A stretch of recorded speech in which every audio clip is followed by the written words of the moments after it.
ہمیں ہر حال میں اللہ کا، اللہ کے رسول کا امر پورا کرنا ہے۔ یہ جو آپ صحابہ کرام کے ساتھ غیر موضوع کے واقعات سنتے ہیں نا، آپ یہ کہہ کے بات ہی ختم کر دیتے ہیں جی وہ تو صحابی تھے، تو صحابی نہیں ہے جی، ہاں بس ختم ہو گئی بات۔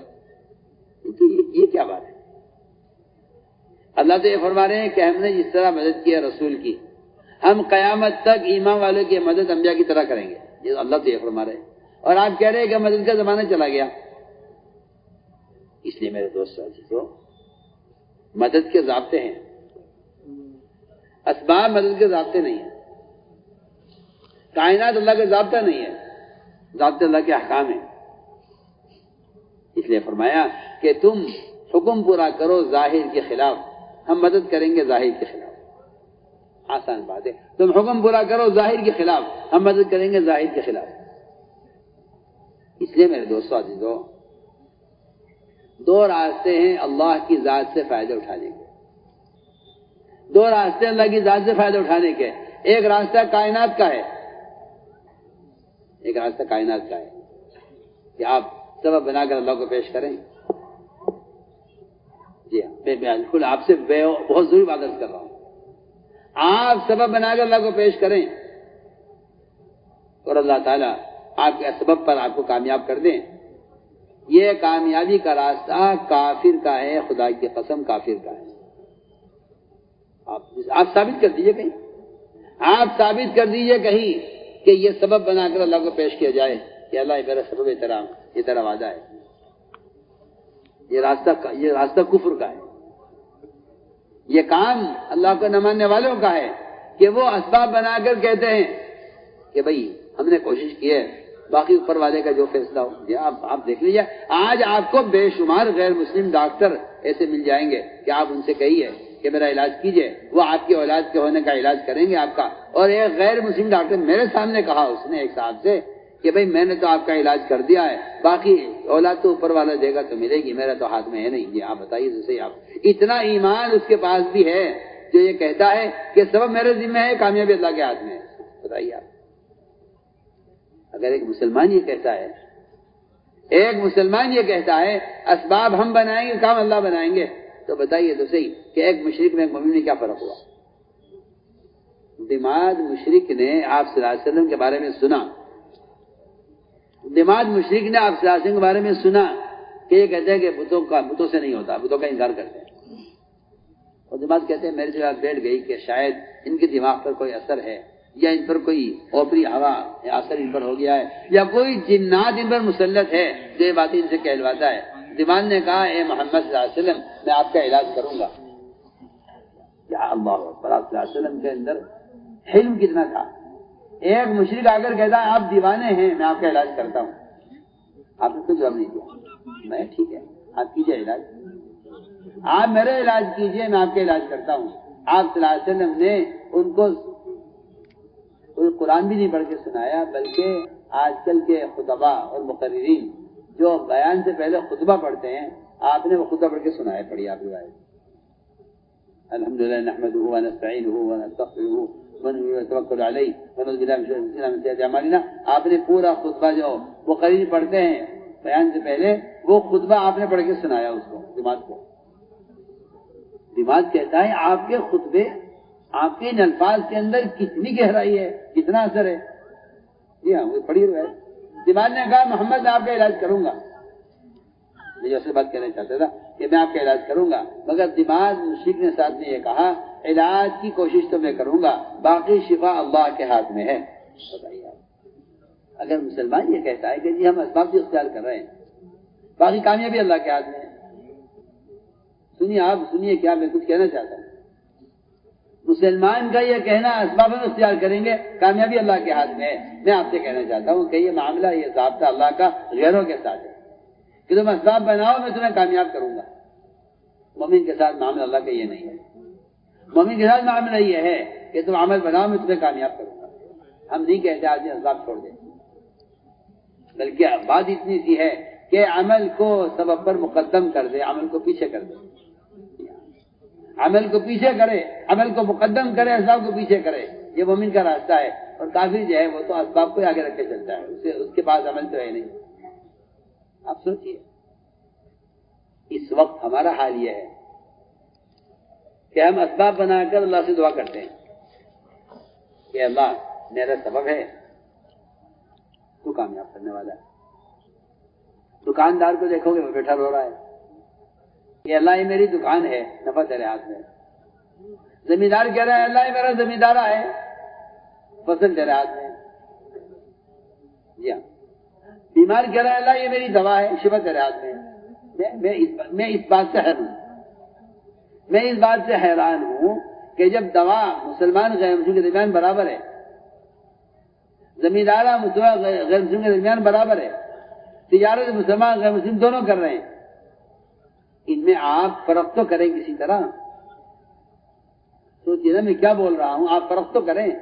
آپ ذرا دماغ کو لگائیں دوسرے میں کیا کہہ رہا ہوں، آپ فرق تو کریں. جو بات ایک کافر کی ہے وہ بات ایک مومن کی ہے، کیسے ہو سکتا ہے؟ ناممکن بات ہے.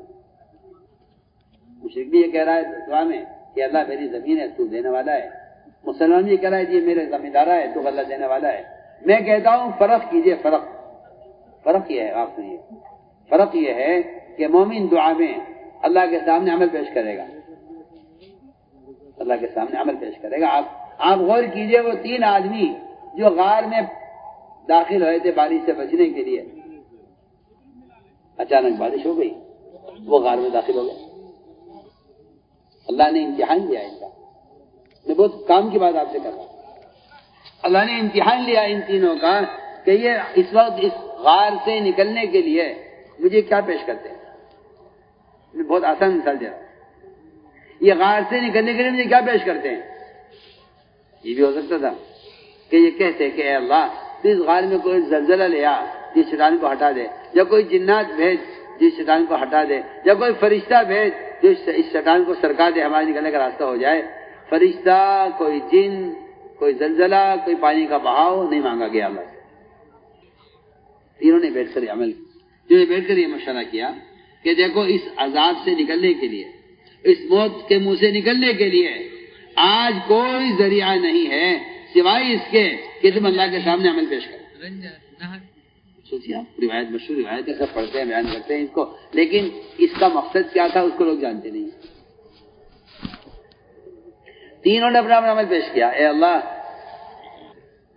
میرے والدین بوڑھے، میں اپنے والدین کے لیے میرا معمول یہ تھا کہ میں جب آتا تھا بکریاں چرا کر پہلے والد کو دودھ پلایا کرتا تھا. اب تو فیشن آ رہا ہے میوات میں. جی ہاں، فیشن خبریں کیا ہے؟ فیشن یہ ہے کہ یہ تو بوڑھے ہو گئے، یہ تو کچھ کرنے نہیں دیں گے ہمیں، یہاں سے نکلو چلو کہیں اور. جی ہاں، کوئی امریکہ جاوے گا، کوئی کینیڈا جاوے گا، کوئی کہے گا کہ جی میں تو زمیندارہ ہے میرا، میں تو اسے بیچ دوں اور جا کے امریکہ جا کے ڈاکٹر بن کے آ جاؤں. رہے والدین وہ تو کر لیں گے گزارا کسی. میں کہتا ہوں خدا کی قسم یہ جانور پنا ہے کہ آج کے جوان ہو کر جب کھانے کمانے لائق ہو جائے تو والدین کو چھوڑ دے. یہ کسی دنیا میں جتنے جانور ہیں آپ ایک جانور کے بارے میں ثابت کر دو کہ ان جانوروں کا بچوں کا بڑے ہونے کے بعد اپنے والدین سے کا تعلق باقی رہتا ہے. آپ ثابت کر دو. کیا بکرے، کیا بھینسیں، کیا پرندے، کیا درندے، کیا چرندے، سب کا اصول یہ ہے جب ان کے بچے بڑے ہو جاتے ہیں تو ان کے والدین کے تعلقات ختم ہو جاتے ہیں. یہ نہیں پہچانتے ہمارے والدین کون سے. یہ حال مسلمان کا ہے. جی ہاں، یہ بھی جوان ہو جاتا ہے اور جو والدین کی پرورش سے نکل کر اپنے پاؤں پہ کھڑا ہو جاتا ہے، اس پر والدین بوجھ بن جاتے ہیں. سوچیے آپ، یہ ہر گھر کی بیماری ہے. یہ آج کل تو اللہ مجھے معاف فرمائے اپنی خواہش کی شادیاں کرتے ہیں. بیویاں کہتی ہیں پھر بیاں شوہر سے اپنی اماں ابا کا کوئی انتظام کرو. جی ہاں، ہمیں ان کے ساتھ نہیں رہنا ہے، یا تو آپ چلو یہاں سے، نہ ہٹاؤ یہاں سے. نہیں سب میں تو سب تو اس کا خلق ہے بہت.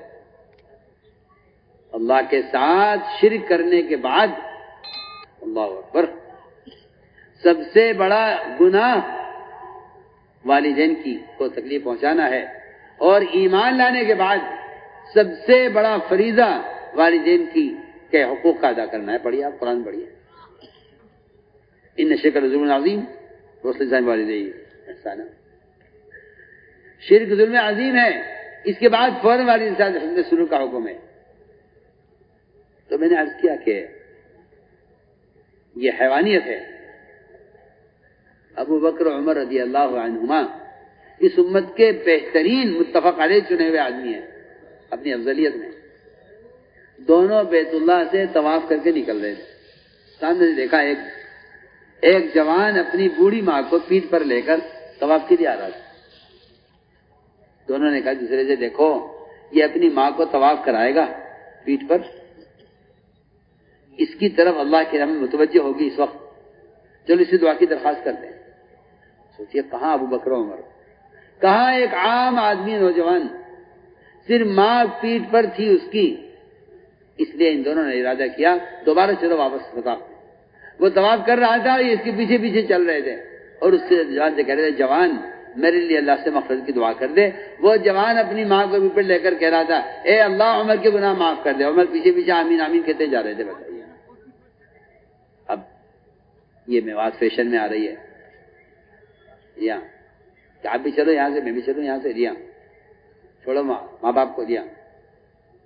یہ خدا کی قسم آپ جا کے دیکھیے یہود و نصارہ کے جن ممالک کو آپ ترقی یافتہ کہتے ہیں، آج کل تو ترقی کا مطلب یہ ہے کہ آپ ایک ملک کو تباہ کرنے کا اگر آپ کا انتظام ہے تو آپ بڑے ترقی یافتہ ہیں۔ میں کہتا ہوں پاگل پن ہے، گدھا ہے وہ آدمی جو کسی تباہی کے انتظام کے ملک کو ترقی یافتہ ملک سمجھے۔ اس سے بڑا پاگل کوئی نہیں، اس سے بڑا ظالم کوئی نہیں۔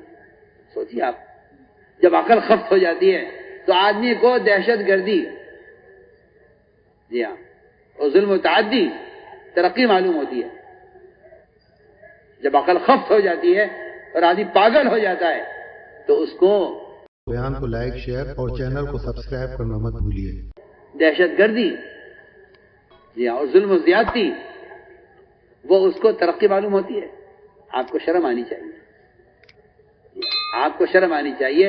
آپ ان کو ترقی یافتہ ملک کہتے ہیں، جی ہاں، جو انسانوں کو تباہ کرنے کا زیادہ اچھا انتظام رکھتے ہیں، آپ ان کو ترقی یافتہ کہتے ہیں۔ اس سے بڑا پاگل کون ہو سکتا ہے؟ اور آپ کے اندر ایک بیماری اور پیدا ہوئی ہے، آپ کے اندر ایک بیماری اور پیدا ہوئی ہے کہ آپ ایسے ظالم اور ایسے جابر لوگوں کی مصنوعات کو، ان کی بنائی ہوئی چیزوں کو آپ بڑے فخر کے ساتھ خریدتے ہیں اور آپ دکھلاتے ہیں کہ میرے پاس فلاں کمپنی کی چیزیں، میرے پاس فلاں کمپنی کی چیزیں۔ میں کہتا ہوں کہ اگر آپ ایک چاکلیٹ بھی خریدتے ہیں کسی ظالم کی اسی کمپنی سے، تو آپ ظالم کا خون بڑھا رہے ہیں، مظلوم کا خون چوس رہے ہیں۔ اتنا بھی تعاون اگر آپ کر رہے ہیں، میں آپ کو کیا مثال دوں، آپ کے شاید سمجھ میں آوے یا نہ آوے۔ امیر الہند حضرت مولانا ارشد مدنی مدد العالی میں گیا ملاقات کے لیے، تو مولانا حسین احمد مدنی رحمۃ اللہ علیہ کا ایک واقعہ سنا۔ کہنے لگے کہ مولانا الیاس صاحب رحمۃ اللہ علیہ کو کسی شخص نے کپڑا دیا ہدیہ میں۔ قصہ ہے، کسی نے کپڑا حضرت کو ہدیہ میں دیا۔ اس نے کہا جی یہ بہت نرم کپڑا ہے، آپ اس کا عوام بنا لیں۔ ٹھیک ہے، بنا لیا۔ حسین مدنی نے کہا مولانا الیاس صاحب سے، مودی الیاس، تمہارے عمامے کا جو کپڑا ہے وہ مجھے انگلینڈ کا بنا ہوا معلوم ہوتا ہے۔ اچھا جی حضرت، فوراً اتارا اور یہ کہا کہ حضرت مجھے معلوم نہیں تھا، معذرت ہے۔ حسین مدنی نے فرمایا کہ اگر کسی مسلمان کو کوئی انگریز، کسی مسلمان کو کوئی شخص سر پر پاخانہ رکھنے کے لیے دے دے تو کیا وہ سر پر رکھ لے گا؟ یہ مثال مولانا حسین مدنی رحمۃ اللہ علیہ نے اس کپڑے کی دی جو کپڑا انگلینڈ کا بنا ہوا تھا۔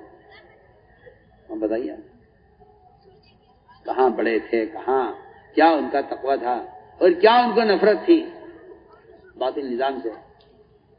کیا اس زمانے کے مسلمان کو فخر ہے کہ وہ فلاں کمپنی کی چیزیں دیا۔